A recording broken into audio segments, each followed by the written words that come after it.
Big news this morning from Gatwick Airport, a cap on the number of daily flights over the summer, a cap that limits numbers of flyers to fewer than the number planned. In other words, there will be cancellations. Julia Lo Bue-Said is on the line, CEO of Advantage Travel Partnership. That's the UK's largest network of independent travel agents. Good morning to you. Good morning. I suppose one way of seeing this is as a positive, I suppose, in as much as people will have certainty. I do think so. I think what we will now see is a solution to try and avoid any of the disruptions that we saw in the really busy May half-term period. So not great, obviously, if you're caught up in those flights, but most people want to travel on the day they want to travel. And the biggest frustration is clearly last-minute cancellation. So this looks like a pragmatic solution to try and avoid some of that. And how quickly do you think people will know whether their flight's going or not? I think what we've seen in the main, and let's not forget the vast majority of people are still able to travel as expected, but in the main, we are seeing notifications 3, 4, sometimes 5, 6 weeks in advance.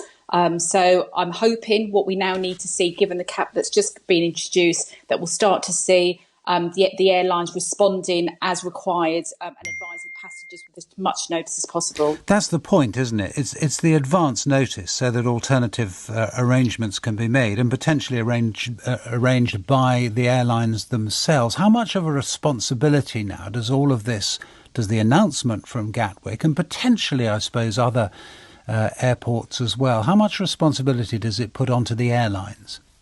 It puts quite a significant responsibility on them. I mean, there is a legal duty, so that there is a regulation EU 261 which ensures that there is a legal responsibility on the airlines to ensure passengers can travel as expected on the day, even if it's with another carrier.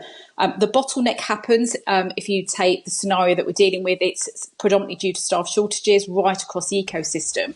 Well, if passengers are trying to get through to the airlines, it's quite difficult to get through. So it gets a little complicated depending on how they've booked. If passengers have booked through a third party, like a travel agent or tour operator, then they may find they're able to get through a bit quicker and they can help in a much more seamless fashion trying to book them on alternative flights. So it is a bit complex, but again, in the main, across the entire ecosystem, everyone will be doing all they can to ensure passengers have been given or are offered alternative options. If Gatwick is leading the way in this and taking, in a sense, the PR hit, should other airports be following? What's your message to other places? Because we've had lots of reports. Well, Manchester has certainly been one, but there have been others as well where there have been cancellations at peak moments. What do you say to that?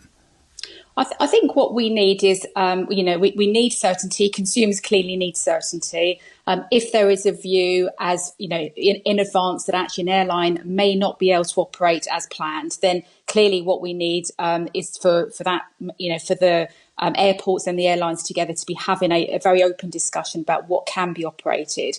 As I said, in the main, flights are departing.